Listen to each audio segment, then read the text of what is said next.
প্রধান আমাদের সাবির আছে,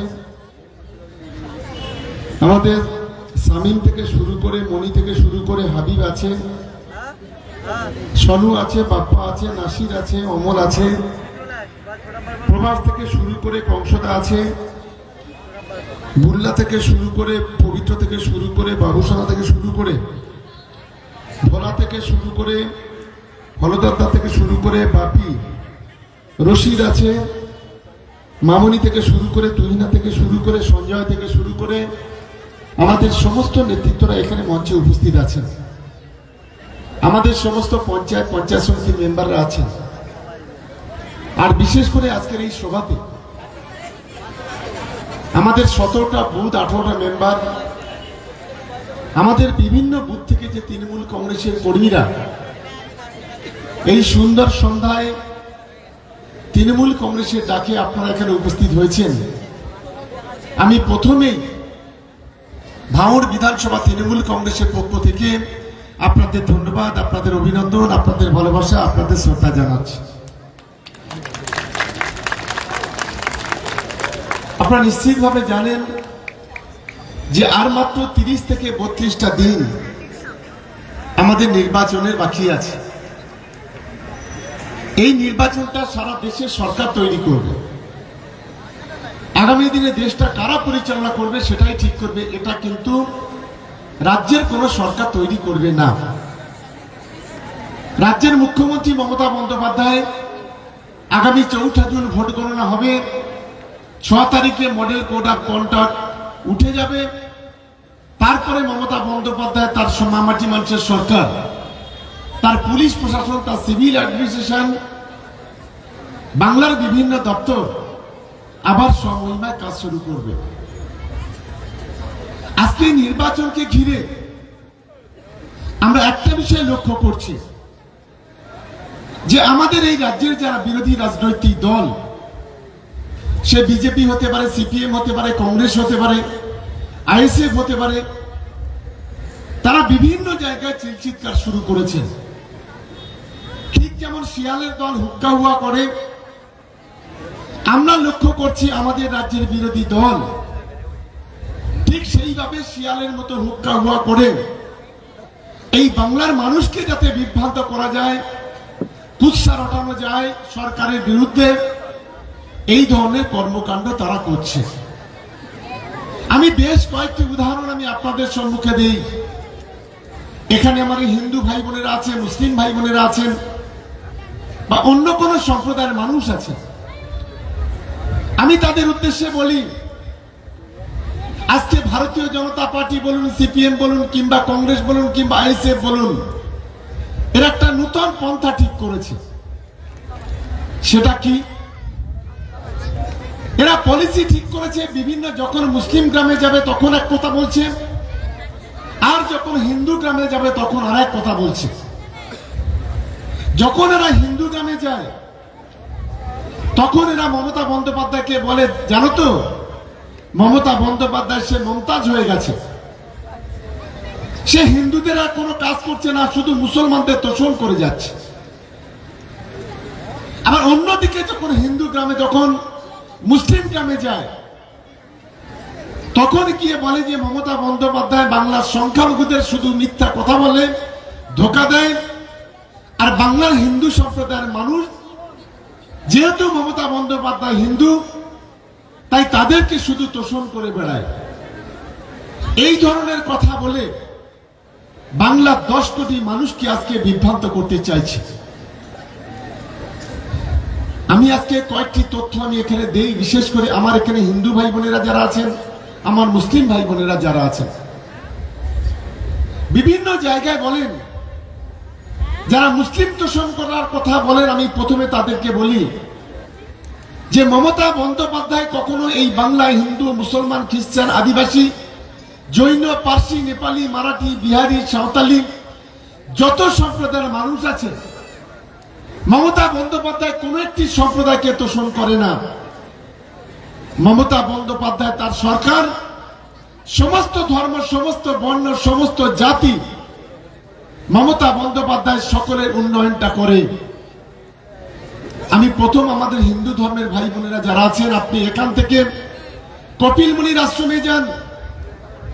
আমাদের এই দক্ষিণ 24 পরগনা জেলার সাগরে মমতা বন্দ্যোপাধ্যায়ের নেতৃত্বে 2011 সালের পর সেখানে কোটি কোটি টাকা দিয়ে একদিকে মন্দিরের ডেভেলপমেন্ট, আর একদিকে কপিল মুনির আশ্রমের আশেপাশের সমস্ত এলাকার বিউটিফিকেশন থেকে শুরু করে গেট থেকে শুরু করে মমতা বন্দ্যোপাধ্যায়ের নেতৃত্বে তার উন্নয়ন হয়েছে। আপনি ওখান থেকে তারকেশ্বরে চলে যান, তারকেশ্বরে মন্দিরের ডেভেলপমেন্ট, তারকেশ্বরে স্কাইওয়াক চালু করা মমতা বন্দ্যোপাধ্যায়ের নেতৃত্বে সেখানে কোটি কোটি টাকা ব্যয় করা হয়েছে। আপনি ওখান থেকে দক্ষিণেশ্বরে চলে যান, তার দক্ষিণেশ্বরের কালীবাড়ির মন্দির, সেই মন্দিরের যে সার্বিক ডেভেলপমেন্ট মমতা বন্দ্যোপাধ্যায়ের সরকার, মমতা বন্দ্যোপাধ্যায়ের নেতৃত্বে হয়েছে। আবার অন্যদিকে ওখান থেকে যদি আপনি বাঁকুড়া পুরুলিয়াতে যেখানে মহাকাল মন্দির আছে, সেখানে অনেক বড় বড় মন্দির আছে, মমতা বন্দ্যোপাধ্যায়ের নেতৃত্বে তার বিউটিফিকেশন হয়েছে, তার মন্দিরের ডেভেলপমেন্ট হয়েছে। আপনি ওখান থেকে কালীঘাটে চলে যাবেন, আপনি ওখান থেকে বিষ্ণুপুরে বড় কাছারি মন্দিরে যাবেন, আপনি ওখান থেকে বিষ্ণুপুরে জয়রামপুরে মন্দিরে যাবেন। যে সমস্ত মন্দিরগুলো আছে সেই মন্দিরের ডেভেলপমেন্ট আজ মমতা বন্দ্যোপাধ্যায়ের নেতৃত্বে, মমতা বন্দ্যোপাধ্যায়ের সরকার আজ বিভিন্নভাবে তার উন্নয়ন করেছে। আবার আর একদিকে আমরা যদি আমাদের সংখ্যালঘু মুসলমান যারা আছে, আমরা তাদেরকে বলি 2011 সালে মমতা বন্দ্যোপাধ্যায় ক্ষমতায় আসার পর আজকের ফুরপুরা শরীফ ডেভেলপমেন্ট অথরিটি বানিয়েছে। সেখানে কোটি কোটি টাকা দিয়ে ফুরপুরা শরীফের ডেভেলপমেন্ট করেছেন। মমতা বন্দ্যোপাধ্যায়ের নেতৃত্বে ঘুটিয়ারি শরীফে আমাদের যে মাজার আছে সেই মাজারের ডেভেলপমেন্ট ট্রাস্ট তৈরি করে সেখানে লক্ষ লক্ষ টাকা দিয়েছেন, কোটি কোটি টাকা দিয়েছেন। এখান থেকে আপনারা বিষ্ণুপুরে যাবেন, সেখানে পিত্তলাতে যে মাজার, সেই মাজারে মমতা বন্দ্যোপাধ্যায় কোটি কোটি টাকা ব্যয় করেছেন। আবার অন্যদিকে গোটা বাংলা জুড়ে আজকে নজরুল ইসলাম বলি, রবীন্দ্রনাথ ঠাকুর বলি, নেতাজি সুভাষচন্দ্র বলি, রাজা রামমোহন রায় বলি, আমাদের এই রাজ্যের, এই দেশের যারা কবি, মুনি, পণ্ডিত, বুদ্ধিজীবী, যারা এই রাজ্যের অহংকার, তাদের যে সমস্ত সম্পদগুলো ছিল মমতা বন্দ্যোপাধ্যায়ের নেতৃত্বে সেগুলো সুরক্ষা এবং সেগুলোকে লক্ষ লক্ষ কোটি কোটি টাকা দিয়ে তার ডেভেলপমেন্টটা করা হয়েছে। আজকে যারা বড় বড় কথা বলে, আজ মানুষকে যারা বিভ্রান্ত করে, আমি যে কথাগুলো আজকে এখানে বলে গেলাম, যদি কোনো বিজেপির চামচা বাবুরা যারা বড় বড় কথা বলে এই বাংলাতে, যদি একটা কথা যদি মিথ্যা বলে থাকি, আমাকে সরাসরি আমাকে বলবেন, আমি নিশ্চিতভাবে তার উত্তর আমি যদি না দিতে পারি, আমি কথা দিয়ে যাচ্ছি রাজনীতি করব না, রাজনীতির আয়নায় থেকে চলে যাব, এটা দায়িত্ব নিয়ে আজ এখানে বলে যাচ্ছি। কিছু ধান্দাবাজ, কিছু চিটিংবাজ আমাদের দল থেকে কিছু তাড়িয়েছি আমরা, আর কিছু সিপিএম মার্কা জামা পাল্টে, লাল জামা পাল্টে গেরুয়া জামা পরে আজকে তারা বিজেপি কলকে তামাক দিচ্ছে। আমি এখানে যারা আছেন তাদেরকে বলি, বিজেপি যখন ভোট চাইতে আসবে জিজ্ঞাসা করুন, কেন 100 দিনের কাজের টাকা বন্ধ, কোন অপরাধে? জিজ্ঞাসা করতে হবে, কেন বাংলার গরিব মানুষের ঘরের টাকা বন্ধ করে রেখেছেন? ওদেরকে জিজ্ঞাসা করতে হবে, কেন বাংলার রাস্তাঘাট, যে একটা রাস্তা দিয়ে শুধু তো তৃণমূল কংগ্রেসের লোকেরা চলে না, কেন বাংলার রাস্তাঘাটের টাকা বন্ধ করে রেখেছেন? আমাদের ছেলে মেয়েরা পড়াশোনা করে মিড ডে মিলের ব্যবস্থা, জামা কিনে দেওয়ার ব্যবস্থা, জুতো কিনে দেওয়ার ব্যবস্থা, যে সর্বশিক্ষা অভিযানের মাধ্যমে যে টাকা দেয়া হয়, আজ কেন্দ্রের অপদার্থ সরকার সেই টাকাও বন্ধ করে দিয়েছে। অন্যদিকে আমাদের রাজ্যের স্বাস্থ্য খাতে যে টাকা বরাদ্দ হয় সেই টাকা কেন্দ্রীয় সরকার বরাদ্দ করেছে। আমাকে অনেকজন প্রশ্ন করবেন, তাহলে কি সব টাকা কেন্দ্রীয় সরকার দেয়? না, কেন্দ্রীয় সরকার গত 5 বছরে আমাদের রাজ্য থেকে 5,44,264 কোটি টাকা ট্যাক্স বাবদ নিয়ে গেছে। এ টাকা আপনার টাকা, আমার টাকা, আমাদের গরিব মানুষের পকেটের টাকা। তার বিনিময়ে আমরা এই রাজ্য ভারতবর্ষের সরকারের কাছে 1,74,000 কোটি টাকা আমরা পাবো। ওরা 5 লক্ষ কোটি টাকা এখান থেকে নিয়ে যেতে পারে, আর 1,74,000 কোটি টাকা বাংলার মানুষকে দিতে পারে না। কারণটা কি জানেন? কারণটা হলো 2021 সালে ভোটে জিততে পারেনি। 2021 সালে বাংলাতে দাঙ্গা বাঁধাতে পারেনি। 2021 সালের পর মসজিদ, মন্দির, গির্জা, গুরুদ্বার ভাঙতে পারেনি। হিন্দু ভাইদের রক্তে মুসলমান ভাইদের হাত লাল করা, মুসলমান ভাইদের হাতে হিন্দু ভাইদের হাতে লাল করা, এই যে স্বপ্ন দেখেছিল ভারতীয় জনতা পার্টি, কেন্দ্রের নরেন্দ্র মোদী থেকে অমিত শাহ, আর এই রাজ্যের যারা বিজেপির চামচা বাবুরা আছে, সেই স্বপ্ন তারা পূরণ করতে পারেনি। তাই বাংলা 10 কোটি মানুষকে ভাতে মারার জন্য তারা বিভিন্নভাবে এই চক্রান্ত করেছে। জিজ্ঞাসা করতে হবে ওদেরকে, ভোট চাইতে গেলে এই প্রশ্নগুলো তাদেরকে করতে হবে। বাংলার মুখ্যমন্ত্রী কথা দিলে কথা রাখে, আর দেশের প্রধানমন্ত্রী একজন প্রতারক, যে কথা দিয়ে কথা রাখতে পারেনি। আমি দুটো তথ্য আপনাদের সম্মুখে নিয়ে আসছি। এক, 2014 সালে নরেন্দ্র মোদী ক্ষমতায় এসেছিল, বলেছিল ভারতবর্ষের 140 কোটি মানুষ, আমি তাদের প্রতিটা ব্যাংকে 15 লক্ষ করে টাকা দেব, 1 পয়সা দিতে পারিনি। বলেছিল গোটা দেশ জুড়ে সাম্প্রদায়িক সম্প্রীতি রক্ষা করব, সাম্প্রদায়িক দাঙ্গা হবে না। কিন্তু গত 10 বছরে 2,76,000 দাঙ্গা সংগঠিত হয়েছে। এই তথ্য তৃণমূল কংগ্রেসের নয়, কেন্দ্রের যে সংস্থাগুলো আছে, দপ্তরগুলো আছে, এই তথ্য তারা প্রকাশ করেছে। বলেছিল বছরে 2 কোটি বেকারের চাকরি, 10 বছরে 20 কোটি বেকারের চাকরি দেওয়ার কথা, কিন্তু 20,000 বেকারের চাকরি দিতে পারেনি। এটাই হলো কেন্দ্রের বিজেপি সরকারের তাদের প্রতিশ্রুতি ছিল।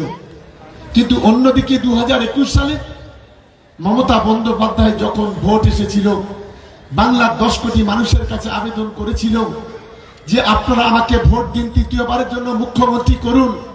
আমি যদি ক্ষমতায় আসতে পারি, আমার প্রথম কাজ হবে বাংলার মা বোনেদের ন্যূনতম রোজগারের ব্যবস্থা করা।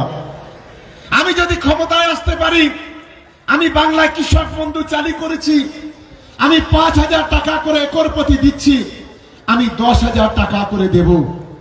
মমতা বন্দ্যোপাধ্যায় ক্ষমতায় এলেন, 3 মাসের মধ্যে বাংলায় চালু করলেন লক্ষ্মীর ভান্ডার।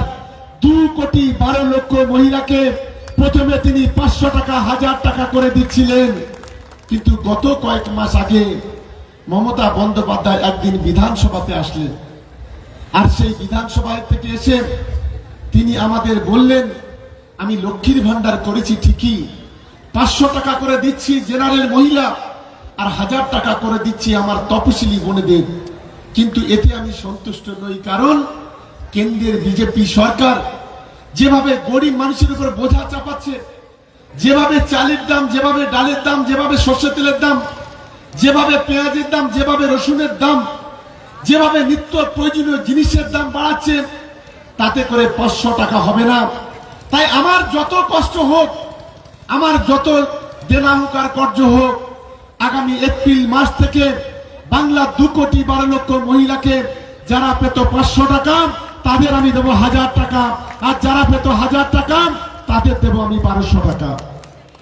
আজকে 2,12,00,000 মহিলাকে বছরে কত টাকা দিতে হয় জানেন? 25,000 কোটি টাকা মমতা বন্দ্যোপাধ্যায় তাদেরকে দেন। আর যখন আমরা দেখি বাংলার গরিব মানুষ, খেটে খাওয়া মানুষ, এই আমরা যারা এখানে বসে আছি, কারোর বাড়ি 2 জন মা আছে, বোন আছে, কারোর বাড়ি 3 জন আছে, কারোর বাড়ি 4 জন আছে, কারোর বাড়ি 5 জন আছে।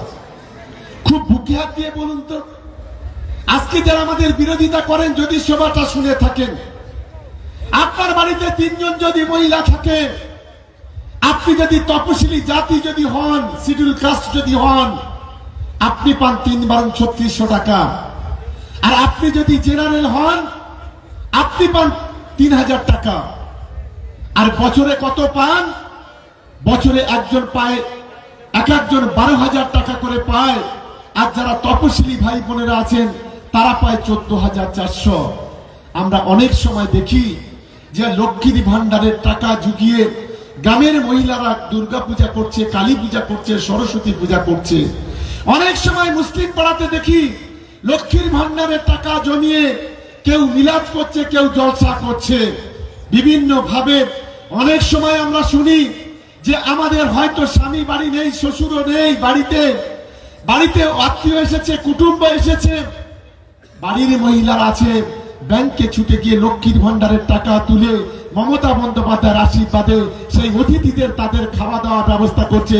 এর জন্য যদি কারোর কৃতিত্ব দিতে হয়, তার নাম হচ্ছে মমতা বন্দ্যোপাধ্যায়, মমতা বন্দ্যোপাধ্যায়, মমতা বন্দ্যোপাধ্যায়। আপনি কার সঙ্গে থাকবেন? যারা আমাদের ভাতে মারতে চাইছে তাদের সঙ্গে থাকবেন, না যে মমতা বন্দ্যোপাধ্যায় রুটি রুজির ব্যবস্থা করছে তার সঙ্গে থাকবেন? আমরা গত কয়েকদিন আগে আমি একটা জিনিস দেখলাম, আজ থেকে 11 দিন আগে কোচবিহারের একজন জেলা সভানেত্রী আছে, নামটা তার দীপা চক্রবর্তী।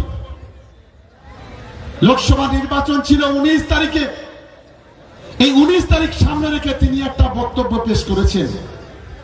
আমি সেই বক্তব্যের অডিও ক্লিপস আমি আপনাদের সম্মুখে শোনাতে চাই। অনেকে বলবেন যে আমরা হয়তো মিথ্যা কথা বলি, আমরা কিন্তু মিথ্যা কথা বলতে পছন্দ করি না। আমরা সর্বসময় যে ঘটনা ঘটে আমরা সেইটা বলার চেষ্টা করি। যে লক্ষ্মীর ভান্ডারের মধ্য দিয়ে আজকের মমতা বন্দ্যোপাধ্যায়ের নেতৃত্বে আজকের আপনারা জানেন যে মমতা বন্দ্যোপাধ্যায় আজকের গরিব মানুষের মুখে হাসি ফোটাচ্ছে। আজকের ভারতীয় জনতা পার্টি সেই লক্ষ্মীর ভান্ডার আজকে বন্ধ করে দিতে চাইছে। বলছে আমরা 2024 সালে ক্ষমতায় আসব, আমরা 35খানা সিট পাবো, তারপরে আমরা 3 মাসের মধ্যে এই লক্ষ্মীর ভান্ডার আমরা বন্ধ করে দেব। এটা আমি বলছি না, বিজেপির যিনি শহর সভা নেত্রী জেলার দীপা চক্রবর্তী তিনি বলছেন, আপনারা শুনুন।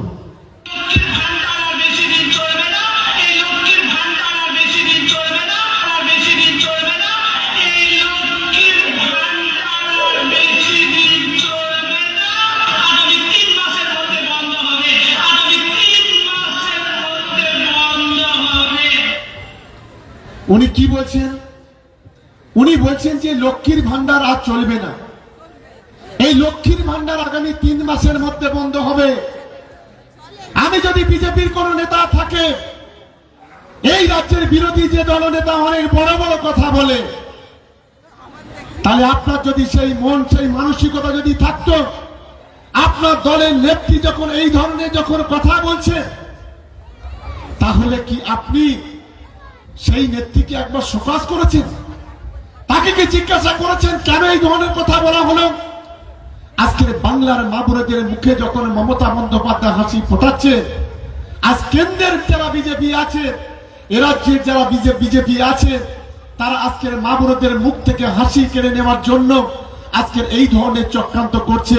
তাই আমি সকলকে অনুরোধ করতে চাই, আগামী দিনে এই সাম্প্রদায়িক শক্তির বিরুদ্ধে লড়াইয়ে প্রত্যেকটা তৃণমূল কংগ্রেসের কর্মীদের জীবনের শেষ রক্তবিন্দু থাকা পর্যন্ত ওদের বিরুদ্ধে লড়াই, ওদের বিরুদ্ধে আগামী দিনে সংগঠিত হতে হবে। আমার বেহুতা 2 নম্বর অঞ্চলের যারা আছেন, আমি এখানে আমার অনেক পিতৃতুল্য মানুষ আছে, আমার যুব সমাজের ছেলেরা আছেন, আমার অনেক মা বোনেরা আছেন। আমি এখানে যদি কোনো ভারতীয় জনতা পার্টির কোন নেতা নেত্রী কর্মী যদি কেউ থাকেন, আমি একটু প্রশ্ন তাদেরকে করতে চাই। 1947 সালের 15ই আগস্ট ভারতবর্ষ স্বাধীন হয়েছে। 1947 সালের পর 1950 সালের 26শে জানুয়ারি সংবিধান তৈরি হয়েছে। তারপরে একটার পর একটা নির্বাচন হয়েছে। পশ্চিম বাংলায় কখনো কংগ্রেসের সরকার, কখনো যুক্তফ্রন্টের সরকার, কখনো বামফ্রন্টের সরকার তৈরি হয়েছে। আমাকে একজন একটি তথ্য দিয়ে বলতে পারবেন যে স্বাধীনতার পরে যত সরকার তৈরি হয়েছে, কোন সরকার এই বাংলার 10 কোটি মানুষের মধ্যে 9 কোটি মানুষকে বিনা পয়সায় রেশন দিয়েছে? গরিব মানুষের মুখে হাসি ফুটিয়েছে? গরিব মানুষের দুবেলা দুমুঠো পেট ভরে খাবার ব্যবস্থা করেছে? আপনি পারবেন না। স্বাধীনতার পরে আপনি কোন সরকার দেখাতে পারবেন বাংলার 10 কোটি মানুষের মধ্যে 8 কোটি 82 লক্ষ মানুষ আজ 5 লক্ষ টাকার স্বাস্থ্য সাথীর কার্ড পেয়েছে? যারা 5 লক্ষ টাকা দিয়ে তারা তাদের পরিবারকে চিকিৎসা করতে পারে। আমি আপনাদের ঘটনা বলি যে একটা সময় আমরা কি দেখতাম, যারা গ্রামের গরিব মানুষ, পাড়ার গরিব মানুষ, এলাকার গরিব মানুষ, শহরের গরিব মানুষ, তাদের বাড়িতে যদি কোনো রোগ হতো, অসুখ হতো, তাদের ছেলেমেয়েরা কোথায় চিকিৎসা হবে? হয় নলমুড়ি হসপিটাল, নয় চিত্তরঞ্জন, নয় পিজি, নয় নীলরতন, না আরজিকর, নয় মেডিকেল কলেজ। আর যারা বড় লোক, যাদের পয়সা আছে, তাদের ছেলেমেয়েরা কোথায় চিকিৎসা হবে? হয় অ্যাপোলো হসপিটাল, নয় বেলভিউ হসপিটাল, নয় দেবী সেটি, নয় ফর্টিস, এই ধরনের হসপিটালগুলোকে চিকিৎসা হবে। কিন্তু আজকে দিনে দাঁড়িয়ে একজন ভ্যান চালক, একজন রিক্সা চালক কিংবা একজন বাবুর বাড়িতে কাজ করে, পরিচারিকার কাজ, আজকে তাদের ছেলে, তাদের মেয়েরা গর্ব করে বলে, আরে তোর বাবার যদি 2 কোটি টাকা, 1 কোটি টাকা থাকে, তুই যদি ফর্টিস হসপিটালের 5 তারা চিকিৎসা হতে পারিস, আমার মমতা বন্দ্যোপাধ্যায়ের 5 লক্ষ টাকার স্বাস্থ্য সাথীর কার্ড আছে, আমিও সেখানে চিকিৎসা করতে পারি। এটাই মমতা বন্দ্যোপাধ্যায়। আমরা গর্ববোধ করি। আপনারা দেখেছেন গত কদিন আগে দেবী সেটি, যে হসপিটাল দেবী সেটি, তিনি বলেছেন যে এই স্বাস্থ্য সাথীর কার্ডে বাংলার কোটি কোটি মানুষ আজকের উপকৃত হচ্ছে, আজকের অনেকের জীবন বাঁচছে। আপনাকে ঠিক করতে হবে আপনি কার সঙ্গে থাকবেন। আমরা গর্ববোধ করি মমতা বন্দ্যোপাধ্যায়ের জন্য। আমাদের ছেলেমেয়েরা স্কুলে যাবে, সবুজ সাথী সাইকেল, 1,41,00,000 বাচ্চা মেয়েরা সবুজ সাথী সাইকেল পেয়েছে। আমাদের ছেলেমেয়েরা স্কুলে যায়, মিড ডে মিলের ব্যবস্থা, জামা কিনে দেওয়ার ব্যবস্থা, জুতো কিনে দেওয়ার ব্যবস্থা, ইউনিফর্মের ব্যবস্থা, স্টাইপেন্ডের ব্যবস্থা, স্কলারশিপের ব্যবস্থা, স্টুডেন্ট ক্রেডিট কার্ড, ঐক্যশ্রী প্রকল্পের টাকা, বিভিন্ন স্কলারশিপ দিয়ে তাদেরকে পয়সার ব্যবস্থা করা হয়। আপনি বুকে হাত দিয়ে বলুন তো, কোন সরকার এই বাংলাতে গরিব মানুষের ছেলে মেয়েদের লেখাপড়া শেখানোর জন্য এই ধরনের উদ্যোগটা গ্রহণ করেছে? আজ আমরা গর্ববোধ করি এই বাংলার জন্য, মমতা বন্দ্যোপাধ্যায়ের জন্য। আজকের আমাদের যারা বার্ধক্য ভাতা পান, বিধবা ভাতা পান, প্রতিবন্ধী ভাতা পান, আপনি বিজেপিকে জিজ্ঞাসা করুন, বাড়িতে যেই ভোট চাইতে যাবে, হাতটা ঘাবাত করে ধরে নিন, হাতটা ধরে বলুন, কেন বয়স্ক মা বোনেদের কোঠা কমিয়ে দেওয়া হচ্ছে বার্ধক্য ভাতার? আপনি জিজ্ঞাসা করুন, কেন আমার বিধবা মা বোনেদের কোঠা কমিয়ে দেওয়া হচ্ছে? আপনি জিজ্ঞাসা করুন, কেন প্রতিবন্ধী মানুষকে রাজনৈতিক ভাবে তাদের কোঠা কমিয়ে দেওয়া হচ্ছে? এই প্রশ্ন বিজেপি নেতা যারা আছেন তাদেরকে করতে হবে। আজকে বিশেষ করে এই বাংলার মাটিতে দাঁড়িয়ে আমরা গর্ব করি। স্বাধীনতার পরে কেউ দেখাতে পারবেন যে কোন দুর্গা পূজা যদি হয়, সেই দুর্গা পূজা কমিটিকে কোন সরকার 70,000 করে টাকা দিয়ে সেই দুর্গা পূজা কমিটিকে উৎসাহিত করেন? আমি আজকে চ্যালেঞ্জ করে বলে যাচ্ছি, যারা বিজেপি আছেন, যদি বাংলাতে কোন সরকার স্বাধীনতার পর 70 তো দূরের কথা, 70,000 তো দূরের কথা, যদি 70 টাকা যদি দিয়ে থাকে, আমি কথা দিচ্ছি আগামীকাল থেকে আর তৃণমূল কংগ্রেসের প্রচার করব না, আপনাদের কাছে নাক্ষ দিয়ে এই রাজনীতি থেকে সরে যাব। এটা দায়িত্ব নিয়ে আজ এখানে বলে যাচ্ছি।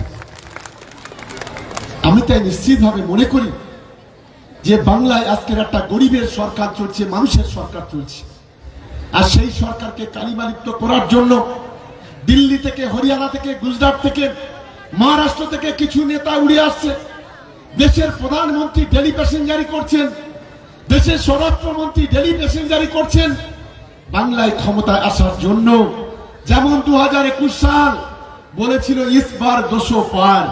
আরে 200 তো দূরের কথা, 100 পার হতে পারেনি, 77-এর গন্ডি পার হতে পারেনি, এটা আমরা নিশ্চিতভাবে জানি।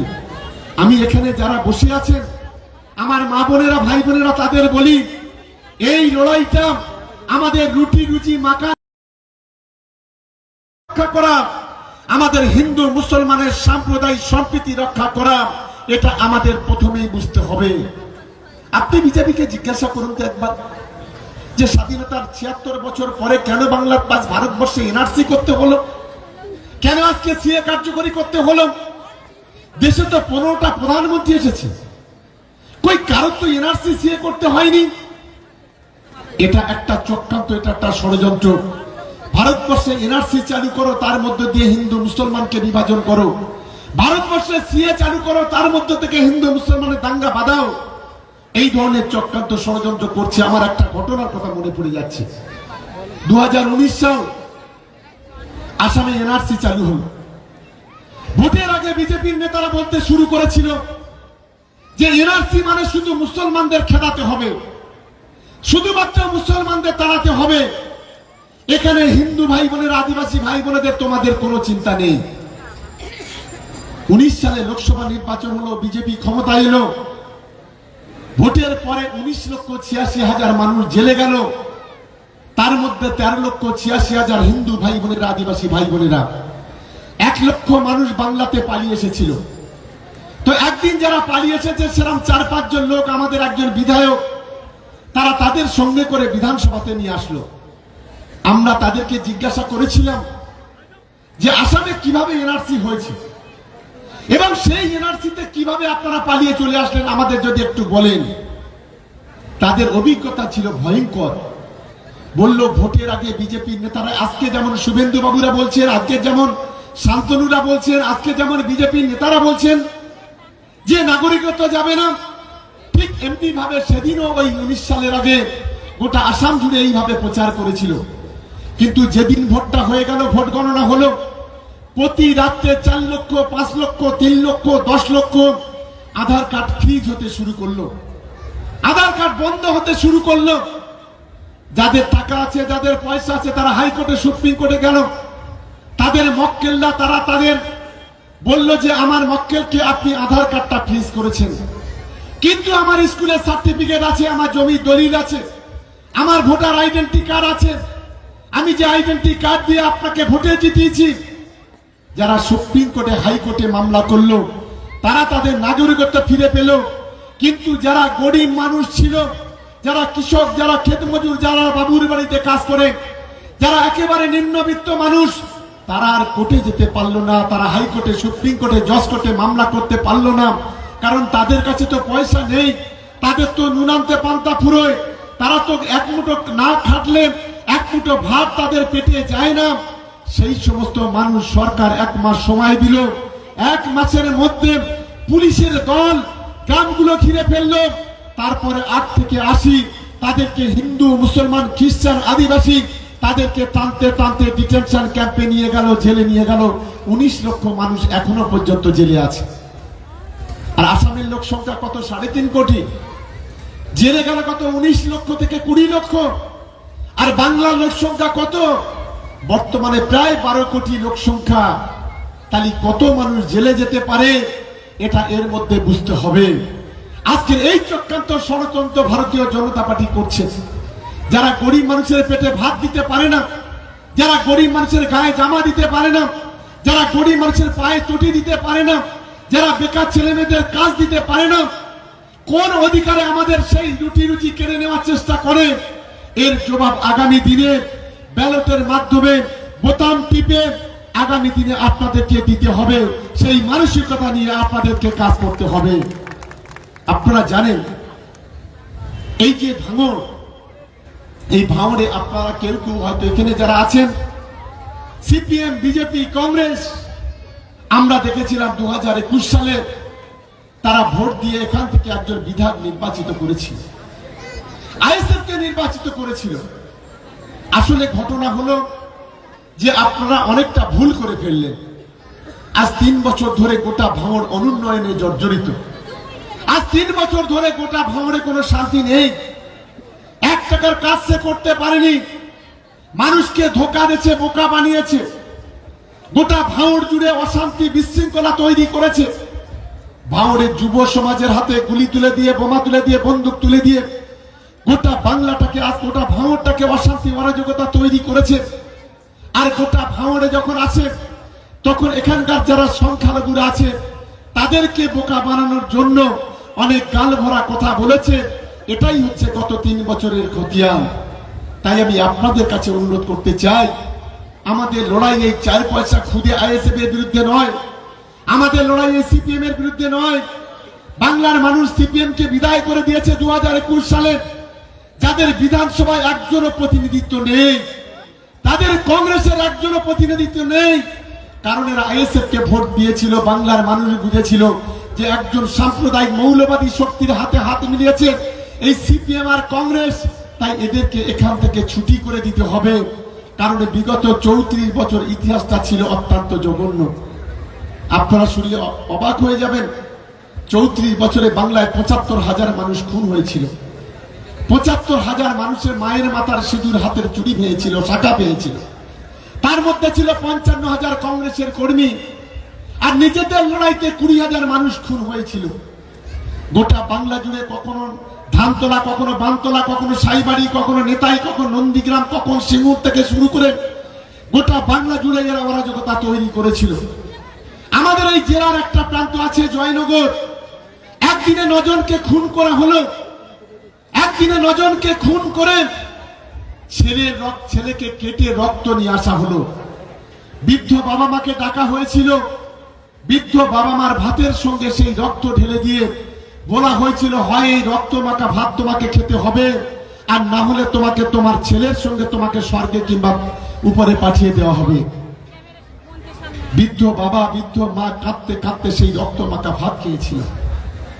আমরা জানি এই বামফ্রন্টের ইতিহাসে জীবন্ত মানুষকে জ্যান্ত কই তাকে গোলার মধ্যে ঢুকিয়ে দেওয়া হয়েছিল। অনেক ঘটনা আছে, গোটা বাংলা জুড়ে লক্ষ লক্ষ মানুষকে পঙ্গু করা হয়েছিল। তাই বাংলার মানুষ আজকে সিপিএম কংগ্রেস থেকে শুরু করে যারা আজকে জোট বেঁধেছে, গত বিধানসভায় তাদেরকে ছুটি করে দিয়েছে। এদের নিয়ে কোনো ভাববার কোনো কারণ নেই, কারণ বাংলার মানুষ এদেরকে প্রত্যাখ্যান করেছে। আর এই লোকসভা নির্বাচনে সারা রাজ্যে একটা সিট পাওয়ার ক্ষমতা এদের নেই। আর অন্যদিকে এই ভাঙড়ে সিপিএম আর কংগ্রেস আর আইএসএফ জোট ছিল, এখন আইএসএফ কে ডিভোর্স করে দিয়েছে, তালাক দিয়ে দিয়েছে। বলছে তোদের সঙ্গে আর সংসার আমরা করব না। এখন আইএসএফ সিপিএম কে গাল দেয়, আর সিপিএম আইএসএফ কে গাল দেয়। তাই এদের কোনো গুরুত্ব দেওয়ার কোথাও দরকার নেই। আগামী দিনে এই লোকসভা নির্বাচনে সাম্প্রদায়িক শক্তি বিজেপি যেভাবে গোটা রাজ্যের গোটা দেশের পরিবেশ নষ্ট করছে, আগামী দিনে তাদের বিরুদ্ধে আমাদের সর্বশক্তি দিয়ে লড়াই করতে হবে। দেখুন, একদিকে দিদি দিচ্ছে আর আরেকদিকে মোদি নিচ্ছে। অনেকে বলবেন কেমন করে নিচ্ছে? দিদি ধরুন 500 টাকার জায়গায় 1000 টাকা লক্ষ্মীর ভান্ডার দিচ্ছে, আর অন্যদিকে মোদী সরকার আপনার আধার কার্ডের লিঙ্ক করতে হবে ব্যাংকের সঙ্গে। আধার কার্ডের লিঙ্ক না করলে কোনো টাকা পয়সা কিছু তোলা যাবে না। ভারতবর্ষে 140 কোটি মানুষ, আমি 60 কোটি ছেড়ে দিলাম, আমি 80 কোটি ধরলাম। একটা লিঙ্ক করতে গেলে খরচ কত? 1000 টাকা। 80 কোটি মানুষের কাছ থেকে যদি 1000 টাকা করে নেয়, কত টাকা? 80,000 কোটি টাকা। আজকে বাংলা সহ গোটা ভারতবর্ষের গরিব মানুষের পকেট কেটেছে নরেন্দ্র মোদী সরকার। আরেকদিকে আপনারা দেখছেন ইলেকট্রাল বন্ড, কত টাকা বিজেপির ব্যাংকে এসেছে? 25,000 কোটি টাকা। ঘটনাটা কি ঘটেছে?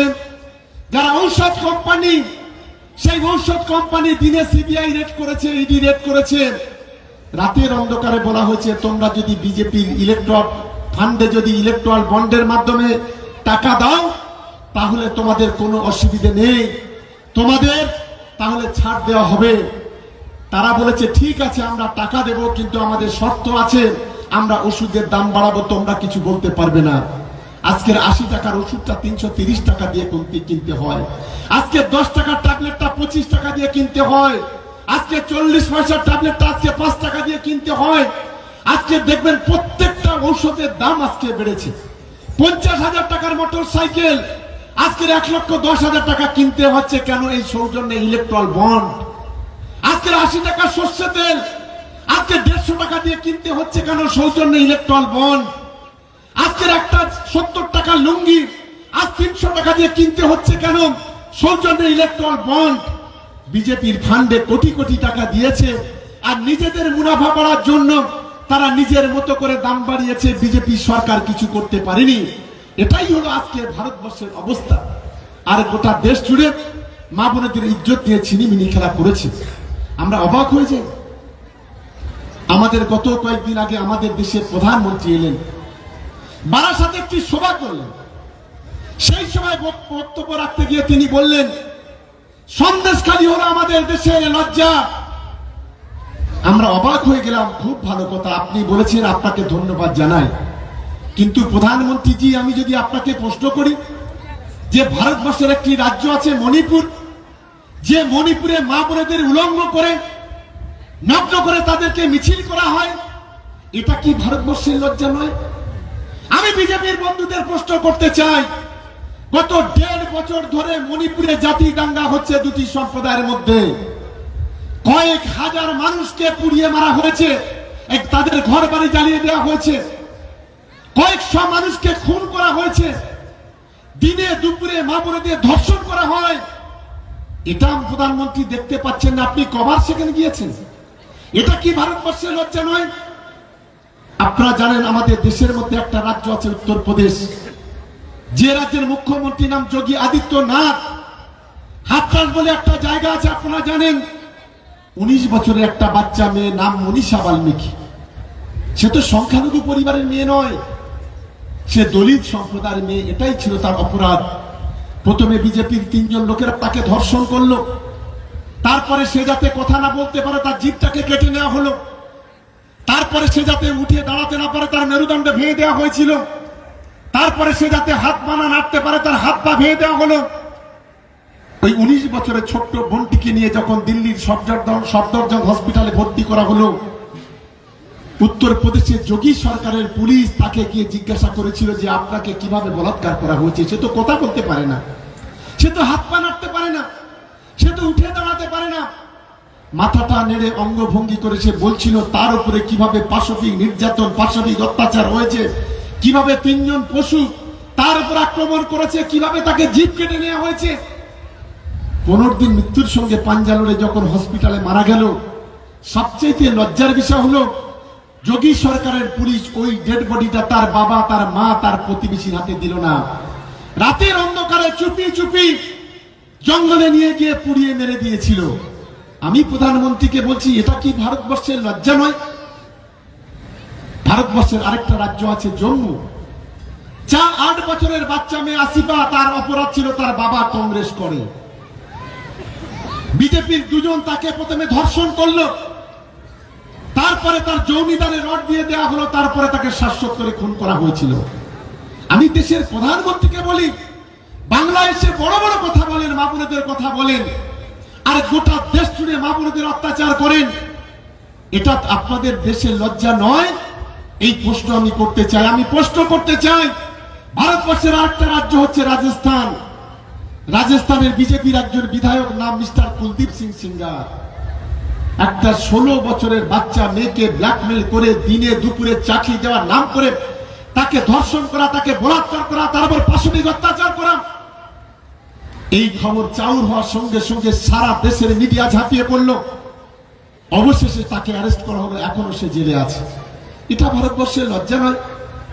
আজকের বাংলাতে আসতে হবে, আজ বাংলার মা বোনেদের ইজ্জত নিয়ে কথা বলতে হবে। আর গোটা দেশ জুড়ে ভারতবর্ষের একটা তথ্য বলছে, ন্যাশনাল ক্রাইম ব্যুরো রিপোর্ট কি বলছে জানেন? শুনলে অবাক হবেন যে ভারতবর্ষের প্রতি 4 সেকেন্ডে ভারতবর্ষের কোনো না কোনো গ্রামে, কোনো না কোনো পাড়ায়, কোনো না কোনো মহল্লায়, কোনো না কোনো শহরে, কোনো না কোনো আধা শহরে একজন করে মা, একজন করে বোন ধর্ষিতা হয়। দেশের সরকার সেদিকে কোনো কর্ণপাত করে না। আপনি কার সঙ্গে থাকবেন? এই দাঙ্গাবাজের সঙ্গে থাকবেন না আজকের বাংলা জুড়ে যে উন্নয়নের কর্মযজ্ঞ হচ্ছে তার সঙ্গে থাকবেন? এটাকে আপনাকে ঠিক করতে হবে। এটা আপনাদের চোখ আছে, কান আছে। আমি যে কথাগুলো এখানে বলে যাচ্ছি, আমি বলছি বলে শুধু তৃণমূল কংগ্রেসকে ভোট দেবে এমন কোনো কথা নয়। আমি একটা কথা যদি এখানে মিথ্যে কথা বলে থাকি, আমি চ্যালেঞ্জ করে বলছি, যদি বিজেপির কোন নেতা থাকেন, একটা কথা যদি মিথ্যা কথা প্রমাণ করতে পারেন, রাজনীতি ছেড়ে দেব, রাজনীতি আর কোনোদিন করব না। এটা আমি দায়িত্ব নিয়ে আজ বলে যাচ্ছি। আজ বাংলাটাকে সর্বনাশ করতে চাইছে, আজ বাংলার অস্তিত্বটাকে বিলীন করতে চাইছে। শুভেন্দু অধিকারী তৃণমূল কংগ্রেসে থাকাকালীন বাবা সাংসদ, ভাই সাংসদ, আরেক ভাই সাংসদ, বৌমা কাউন্সিলর, নিজে 3-3টে দপ্তরের মন্ত্রী। সিবিআই থেকে বাঁচতে হবে, ইডি থেকে বাঁচতে হবে। মোদি ওয়াশিং পাউডারে ঢুকে গেল, মোদি মেশিনে ঢুকে গেল, সবকিছু সাফ হয়ে গেল। তারাই আজ আমাদের বিরোধিতা করছে। বাংলার মানুষ তবে শুভেন্দু একটা কাজ করেছে, বিজেপিতে গিয়ে যত পুরানো বিজেপি ছিল এই দিলীপ ঘোষ সহ প্রত্যেকের ঘরে ঢোকার ব্যবস্থা করেছে, তার জন্য আমি ওকে ধন্যবাদ জানাচ্ছি। দারুণ কাজ একটা করেছে। ও এমন একটা জিনিস যেখানে যাবে সেখানে ফাঁক করে ছেড়ে দেবে, সেই কাজ উনি করেছে।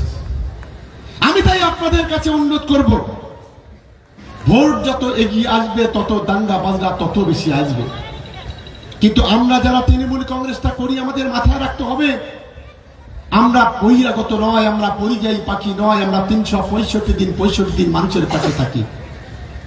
যদি কেউ এখানে বিজেপিরা থাকেন, যদি আইএসএফ যদি কেউ থাকেন, আমি তাদের বলি 2021 সালে ভোট হয়েছিল, 2রা মে গণনা হয়েছিল, তারপরে থেকে একজনের টিকি দেখতে পেয়েছেন আপনারা?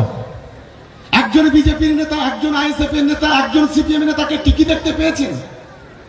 আপনি বর্ষাকাল আসবে দেখবেন এটা কি মাস এখন চলছে, বাংলা কি মাস? বৈশাখ মাস আছে। এই জ্যৈষ্ঠ মাস বা আষাঢ় মাসের প্রথম দিকে যখন বর্ষা হয় তখন দেখবেন ব্যাঙের দল বেরিয়ে পড়ে ঘ্যাগো করতে থাকে, কে কাকে জাপটাজাপটি করছে, কে কাকে কলাকলি করছে আপনি বুঝতে পারবেন না। ঠিক যখন নির্বাচন আসবে তখন এই সিপিএম কংগ্রেস বিজেপি আইএসএফ তারা ব্যাঙের মতো কলাকলি করবে, আর 365 দিন আপনাকে কাজ করতে হবে। গ্রামে একটা ট্রান্সফরমার যদি পুড়ে যায় প্রথম ফোনটা করে আমার তৃণমূল কংগ্রেসের কর্মীরা। গ্রামে কোনো মায়ের যদি গর্ভের যন্ত্রণা হয় প্রথম অ্যাম্বুলেন্সটা ডাকবে আমার তৃণমূল কংগ্রেসের কর্মীরা। পাড়ায় যদি কোনো সমস্যা হয় প্রথম ছুটে যায় আমার তৃণমূল কংগ্রেসের কর্মীরা। আর এই বসন্তের কোকিলগুলো, পরিযায়ী পাখিগুলো, এই বর্ষাকালের ব্যাঙগুলো, এদের আপনি জীবনে কোনোদিন দেখতে পাবেন না। এই যে আর 1 মাস এদের দেখতে পাবেন। এরা বিভিন্ন রঙে, বিভিন্ন ঢঙে, বিভিন্ন ভাবে তারা এখানে আর এই কটা দিন আপনার সামনে আসবে। কেউ টাকার বস্তা নিয়ে আসবে, কেউ মিষ্টি কথা বলবে, কেউ ধর্মের বুলি আঁকড়ে কথা বলবে। আর যেদিন 4 তারিখে ভোট গণনা হয়ে যাবে, মমতা বন্দ্যোপাধ্যায় সরকার 6 তারিখ থেকে আবার যখন কাজটা শুরু করবে তখন দেখবেন এদের আর কোনো টিকি দেখতে পাওয়া যাবে না। এটা আমাদের দেওতা 2 নম্বর অঞ্চল তৃণমূল কংগ্রেসের যারা কর্মী, যারা সমর্থক, যারা এই এলাকার যারা নাগরিক, তাদেরকে প্রথমে বুঝতে হবে। আরে মানুষের সঙ্গে কাজ করে তৃণমূল কংগ্রেস। মমতা বন্দ্যোপাধ্যায় আমাদেরকে বলে যে মানুষের সঙ্গে সর্বসময় তোমাদের থাকতে হবে, আজকে সেই কাজটা করছে। আমি যদি দেশের প্রধানমন্ত্রীকে জিজ্ঞাসা করি আজকে গোটা দেশ জুড়ে যে অরাজকতা বিশৃঙ্খলা চলছে তার জন্য দায়ী কে? আজ যদি আমরা প্রশ্ন করি যে স্বাধীন ভারতবর্ষের পরে মোদী সরকারের আমলে যত ভারতীয় সৈন্য পাকিস্তানের কাছে খুন হয়েছে, স্বাধীনতার পরে কোন সরকারের কাছে এত ভারতীয় সৈন্য খুন হয়নি। আপনি অনেক সময় কথা বলেন ভারতবর্ষে বেশ কিছু রাজ্য আছে যেখানে গোমাংস নিষিদ্ধ আছে, আমরা বলছি খুব ভালো কথা। তাহলে আপনার বিজেপির ফান্ডে, দেশের ফান্ডে আজকের এই বিগ ইম্পোর্ট এবং এক্সপোর্ট হয়, সারা পৃথিবীতে গোমাংস যায়। সবচেয়ে বেশি টাকা যদি এসে থাকে, ট্যাক্সের পয়সা যদি এসে থাকে, গোমাংস থেকে এসেছে, এটা ইম্পোর্ট আর এক্সপোর্ট হয়েছে। কই আপনি সেদিকে কোনো কথা বলছেন না। আসলে ওনার কাজ হলো একটাই, দেশ জুড়ে মিথ্যা কথা বলে দেশের হিন্দু মুসলমানকে বিভাজন করে দেশের সংবিধানকে জলাঞ্জলি দিয়ে দেশটাকে কঠিন পরিস্থিতির মধ্যে ঠেলে দেওয়া। এটা হলো আজকের ভারতীয় জনতা পার্টির কাজ, এটা হলো নরেন্দ্র মোদী, অমিত শাহর কাজ। আমি তাই আপনাদের কাছে বলবো, প্রতিদিন বলছে 100 দিনের কাজে চুরি হয়েছে, তাহলে কেন আপনি তথ্য প্রকাশ করতে পারছেন না? তথ্য প্রকাশ করুন। আমি মমতা বন্দ্যোপাধ্যায়কে তো কৃতজ্ঞতা জানাবো, অভিষেক বন্দ্যোপাধ্যায়কে কৃতজ্ঞতা জানাবো। অভিষেক বন্দ্যোপাধ্যায়, আমরা যারা বিধায়ক আছি, সাংসদ আছি, বললেন দিল্লিতে যেতে হবে। কেন? বাংলার গরিব মানুষের অধিকারটাকে ছিনিয়ে আনতে। ওরা 100 দিনের কাজের টাকা, ঘরের টাকা বন্ধ করেছে, ছিনিয়ে আনতে হবে। আমরা গোটা রাজ্যের সাংসদ বিধায়করা গেলাম, আমরা অবাক হয়ে গেলাম, আমরা ধর্ণা দিলাম শান্তিপূর্ণ ভাবে। আমাদের মহিলা সাংসদরা যখন কেন্দ্রীয় মন্ত্রীর সঙ্গে কথা বলতে গিয়েছে, তাদের চুলের মুঠি ধরে সেখান থেকে বের করে দেওয়া হয়েছে। আমাদের নেতা অভিষেক বন্দ্যোপাধ্যায়কে চাঙ্গলা করে ফেলে দেওয়া হয়েছে। আমরা গিয়েছিলাম তৃণমূল কংগ্রেসের কোন নেতার বাড়ি তৈরি করার জন্য নয়, তাদের পাকা বাড়িটা রং করার জন্য নয়। আমরা গিয়েছিলাম বাংলার 10 কোটি মানুষের মধ্যে যারা গরিব মানুষ 100 দিনের কাজে টাকা পায় না, আমরা তাদের অধিকার টাকা আদায় করতে গিয়েছিলাম। এটাই ছিল আমাদের অপরাধ। আপনি প্রতিবাদ করবেন না? এই প্রতিবাদ আমাদের সংগঠিত করতে হবে। বাংলাকে যদি ক্ষমতায় রাখতে হয়, একমাত্র মুখ্যমন্ত্রী মমতা বন্দ্যোপাধ্যায়, মহিলা মুখ্যমন্ত্রী, গায়ের যারা আজকে দেখবেন গোটা দেশে সর্বশক্তি দিয়ে আজকে ঝাঁপিয়ে পড়েছে। মমতা বন্দ্যোপাধ্যায়কে ক্ষমতাচ্যুত করতে হবে। এখানে যারা আমার বৈষ্ণব মানুষ যারা আছেন, শিক্ষিত মানুষ যারা আছেন, আমি তাদের বলি, রাম কখনো মুসলমানদের ঘৃণা করতে শেখায়নি, আর কোরআন কখনো হিন্দুদের ঘৃণা করতে বলেনি। এটা আমাদের প্রথমেই বুঝতে হবে।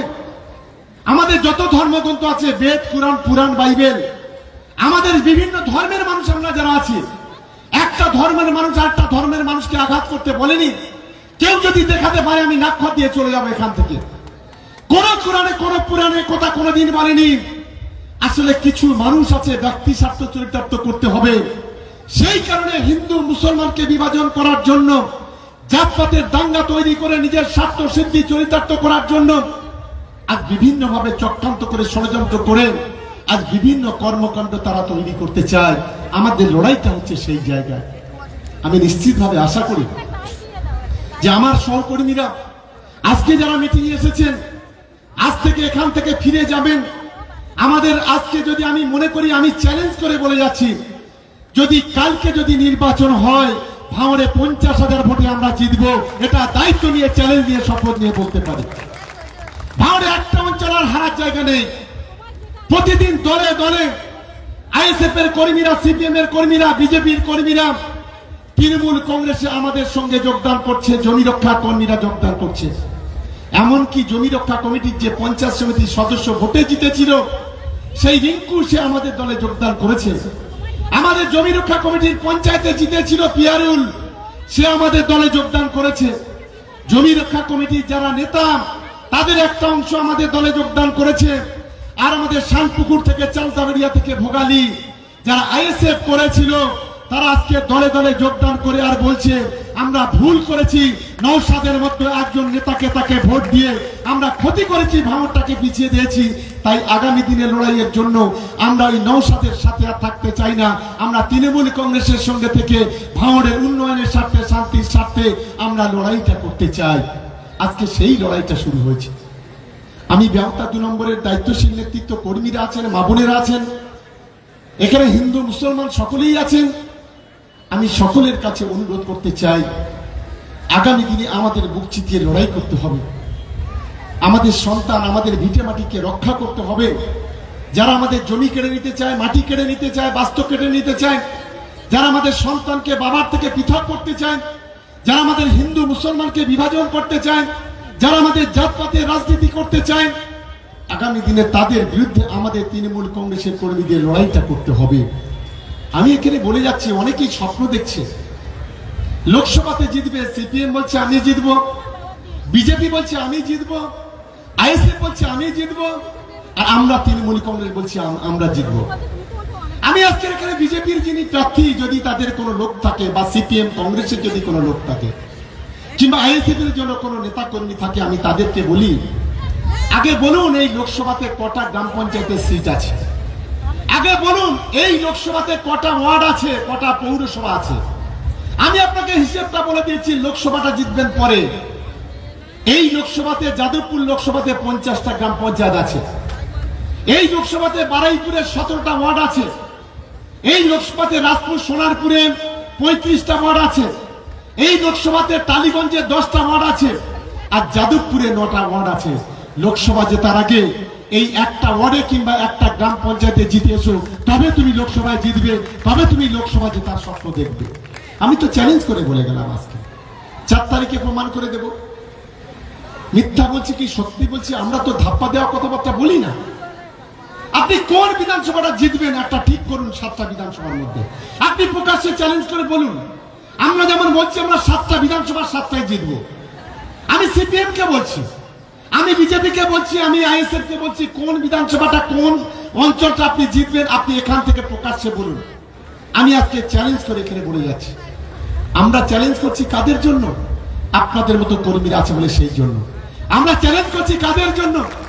মমতা বন্দ্যোপাধ্যায় যেভাবে বাংলার 10 কোটি মানুষের কাছে পৌঁছে গেছে, তাদের হৃদয়ে পৌঁছে গেছে, আমরা সেই আত্মবিশ্বাস নিয়ে কথা বলছি। আমরা চ্যালেঞ্জ করছি সেই কারণে, বাংলার নেত্রী কেন্দ্র যখন টাকা দেয় না, বাংলার নেত্রী মমতা বন্দ্যোপাধ্যায় রাজস্ব কোঠা দিয়ে 36,000 কিলোমিটার রাস্তা তৈরি করে, আমরা সেই গর্ব নিয়ে বলছি। আমরা গর্ব করছি এই কারণে, আমরা এই কারণে বলছি 2011 সালের পর বাংলায় আজ শিক্ষা ব্যবস্থাকে ঢেলে সাজানো হয়েছে। হাজার হাজার প্রাইমারি স্কুলগুলোকে আপার প্রাইমারি করা হয়েছে, আপার প্রাইমারি গুলোকে হাই স্কুল করা হয়েছে, হাই স্কুলগুলোকে হায়ার সেকেন্ডারি করা হয়েছে, নতুন করে কলেজ তৈরি করা হয়েছে, নতুন করে বিশ্ববিদ্যালয় তৈরি করা হয়েছে। গোটা বাংলা জুড়ে আজকের একটার পর একটা উন্নয়নের কর্মযজ্ঞ চলেছে। আমরা সেই আত্মবিশ্বাস নিয়ে বলছি, আমরা আত্মবিশ্বাস নিয়ে বলছি এই কারণে, বাংলার 2,12,00,000 মহিলাকে মমতা বন্দ্যোপাধ্যায় তাদেরকে লক্ষ্মীর ভান্ডারে টাকা দিয়েছে, এই আত্মবিশ্বাস নিয়ে বলছি। আর আমি আপনাদের বলি, মমতা বন্দ্যোপাধ্যায় কথা দিলে কথা রাখে। কেন্দ্র 11,67,000 গরিব মানুষের ঘরের টাকা বন্ধ করে রেখেছে।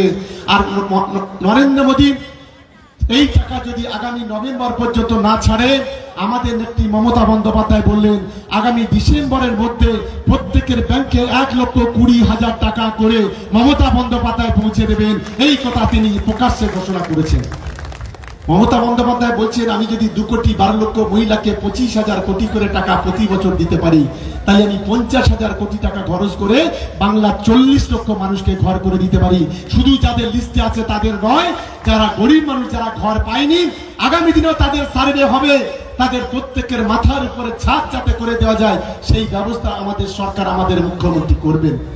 তাই আমি সকলকে বলতে চাই, আজকে এই ধর্মদিয়ারতলা পাচুরিয়া গ্রামে বিশেষ করে আমার হিন্দু ভাই বোনেরা যারা আছে, আমার মুসলিম ভাই বোনেরা এখানে যারা বসবাস করেন, আমি তাদেরকে অনুরোধ করতে চাই, আপনারা তো দেখেছেন, বাস্তবে উপলব্ধি করেছেন, মমতা বন্দ্যোপাধ্যায়ের উন্নয়নটা আজকের প্রত্যেকের হাতে হাতে অ্যান্ড্রয়েড মোবাইল ফোন। আমরা সত্যি বলছি কি মিথ্যা বলছি, এটা নিশ্চিতভাবে আপনারা উপলব্ধি করতে পারছেন। তাই আমি সকলকে অনুরোধ করতে চাই, আগামী দিনে বেহতা 2 নম্বর ব্লক অঞ্চলের উন্নয়নের স্বার্থে, শান্তির স্বার্থে আগামী দিনে জোড়া ফুলে ভোট দিয়ে তৃণমূল কংগ্রেসকে জেতাতে হবে। কারণ আপনারা অনেকটা ভুল করে ফেলেছেন। একটা ঘটনা বলে আমি শেষ করব। এক সাধু বাবা, সে জঙ্গলে বসবাস করত, তপস্যা করত। একদিন হঠাৎ করে তিনি দেখছেন, তিনি তপস্যায় বসে গেছেন, হঠাৎ দেখছেন একটা নেংটি ইঁদুর সে পায়ের ধারে বসে আছে। সাধু বাবা তো তপস্যা করছে 12 ঘন্টা 10 ঘন্টা 12 ঘন্টা ধরে বসে আছে। ধ্যানটা ভঙ্গ হয়েছে। জিজ্ঞাসা করছে, আরে কি হলো তো, তুই 12 ঘন্টা ধরে বসে আছিস কেন? বললো বাবা খুব বিপদে আছে। বললো কি হয়েছে? বললো বিড়াল আমাকে তাড়া করছে, আমাকে বদ দিন, আমাকে বিড়াল বানিয়ে দিন। সাধু বাবা বললো আচ্ছা বাবা ঠিক আছে, তোকে বিড়াল বানিয়ে দিলাম। সাধু বাবা তাকে বিড়াল বানিয়ে দিলেন। আবার 15 দিন না যেতে যেতে আবার সাধু বাবা তপস্যা করছে, হঠাৎ দেখছে সেই বিড়াল এসে পাতারে বসে আছে। সাধু বাবা জিজ্ঞাসা করলেন যে আরে বাবা, তোকে তো নেংটি ইঁদুর ছিলিস, তোকে বিড়াল বানালাম, আবার কি হলো? বলল বাবা কুকুর আমাকে তাড়ছে, আমাকে বদ দিন, আমাকে কুকুর বানিয়ে দিন। সাধু বাবা বলল ঠিক আছে, তোকে কুকুর বানিয়ে দিলাম। আবার 1 মাস যায়, 2 মাস যায়, হঠাৎ করে একদিন দেখছে যে সাধু বাবা ধ্যান করছে, আবার দেখছে যে কুকুর এসে পাতারে বসে আছে। সাধু বাবা বলল সে কি রে, তোকে ইঁদুর থেকে বিড়াল করলাম, বিড়াল থেকে কুকুর করলাম, আবার কি চাস? বলল বাবা জঙ্গলে বাঘ আছে, আমাকে বাঘ বানিয়ে দিতে হবে। সাধু বাবা বলল সে কি শালা, যদি আমি তো কুকুর পর্যন্ত ঠিক আছে, যদি বাঘ বানাই এ আবার কোন বিপদে ফেলবে? অনেক ভেবেচিন্তে বলল ঠিক আছে, আমার কাছে তো অস্ত্র আছে, দেখি কি করা যায়। যেই বাঘ বলল ঠিক আছে তুই বাঘ হয়ে যা, যেই বাঘ হয়ে গেছে বলছে বাবা এবারে তো আমি তোমাকে খাবো। তাকে ভাঙনের অবস্থা তদ্রুপ। আপনারা ভোটে জিতিয়েছিলেন এখানকার আইএসএফ নেতাকে, ইঁদুর থেকে, নেংটি ইঁদুর থেকে আপনি বিড়াল বানিয়ে দিয়েছিলেন, কুকুর বানিয়ে দিয়েছিলেন, লাস্টে বাঘ বানিয়ে দিয়েছেন ভোটে জিতে, তাকে বিধায়ক করেছেন। আর সেই বিধায়ক ক্ষমতায় আসার পর আপনার ছেলে আপনার মেয়েদের হাতে গুলি বোমা বন্দুক তুলে ভাঙড়ে একটার পর একটা খুনের রাস্তা তৈরি করেছে। এটা আপনাদের মাথায় রাখতে হবে। তবে আপনাদের কাছে চাবিকাঠি আছে, এই বাঘটাকে নেংটি ইঁদুর আপনারা বানাতে পারবেন। আগামী 1 জুন যদি আপনারা জোড়া ফুলের পাশে বোতামটা যদি ভালো করে টিপতে পারেন, তাহলে বাঘ কিন্তু নেংটি দূর হয়ে যাবে, আর আপনারা খুঁজে পাবেন না। সেই কাজটা ভাঙড়ের মানুষকে করতে হবে। এই কাজটা করুন, দায়িত্ব আমাদের। 3 বছর কোনো কাজ হয়নি, 4 তারিখের গণনার পর সরকার তার পরিষেবা দিতে শুরু করবে। আমি আজকে বেওতা 2 নম্বর ব্লকের এই ধর্মতলার পাচুরিয়ার পবিত্র মাঠে, এখানে মন্দির আছে, এখানে মসজিদ আছে, এখানে গির্জা আছে, গুরুদ্বার আছে। আমি কথা দিয়ে যাচ্ছি আপনাদের কাছে, যদি 2024 থেকে 2026 আবার 26-এ নির্বাচন, প্রতি নির্বাচনে আপনাদের কাছে আসতে হয়, যদি 2024 থেকে 2026 যদি এই বেওতা 2 নম্বর অঞ্চলের রাস্তাঘাট 90% না করে দিতে পারি, আর কোনোদিন ভোট চাইতে আপনাদের কাছে আসবো না। এটা দায়িত্ব নিয়ে আজ এখানে বলে যাচ্ছে। আর এখানে বিজেপি সিপিএমরা বলুক, তারা চ্যালেঞ্জ করে বলে যাক যে আগামী 26 সালের মধ্যে এই এলাকার রাস্তাঘাট বানিয়ে দেবেন। আমি চ্যালেঞ্জ করে বলছি, আমরা কোনোদিন আর ভোট চাইতে যাব না। আমি বলে যাচ্ছি আজকে, বিজেপি কোন কাজটা করেছে বাংলাতে বলুন তো? একটা বিশ্ববিদ্যালয় তৈরি করেছে, একটা কলেজ তৈরি করেছে, একটা ইউনিভার্সিটি তৈরি করেছে, বলুন কোনটা করেছে? তারা চ্যালেঞ্জ করে কোন কাজ বাংলাতে করেনি। শুধু ধর্মের বলি আউড়ে, ধর্মের মধ্যে দিয়ে হিন্দু মুসলমানকে ভাগ করে বিপদে পরিচালিত করার চেষ্টা করেছে। এটাই হচ্ছে ওদের কাজ। তাই আমি সকলকে বলি, আমার যারা বুথ কমিটির সদস্য আছে, অঞ্চল কমিটি, ব্লক কমিটি আছে, আমাদের মহিলা নেত্রীরা যারা আছেন, আগামী কাল দিনটা গেলে, আগামী পরশু দিন এখানকার যত বুথ আছে, এই 18খানা বুথে 18টা খাতা আমি দেব। আমার পঞ্চায়েতের মেম্বার, আমার বুথ কমিটির সদস্যরা প্রত্যেকটা বাড়িতে বাড়িতে যাবে। কে লক্ষ্মীর ভান্ডার পেয়েছে বা পায়নি, কে স্বাস্থ্য সাথী পেয়েছে বা পায়নি, কে বার্ধক্য ভাতা পেয়েছে বা পায়নি, কে সরকারি পরিষেবা থেকে বঞ্চিত আছে, সেইগুলো তারা খাতায় লিখে লিখে নিয়ে আসবে। আর আগামী 4 তারিখে গণনার পর সেটাকে কাউন্ট করে আগামী 1 মাসের মধ্যে তারা যাতে সেই পরিষেবা পায়, সেই দায়িত্ব আমরা নিচ্ছি। সেই পরিষেবার আমরা ব্যবস্থা করে দেব। আমি আশা করি আমার তৃণমূল কংগ্রেসের কর্মীরা, আমাদের সহকর্মীরা, মানুষের জন্য কাজ করতে হবে। মানুষের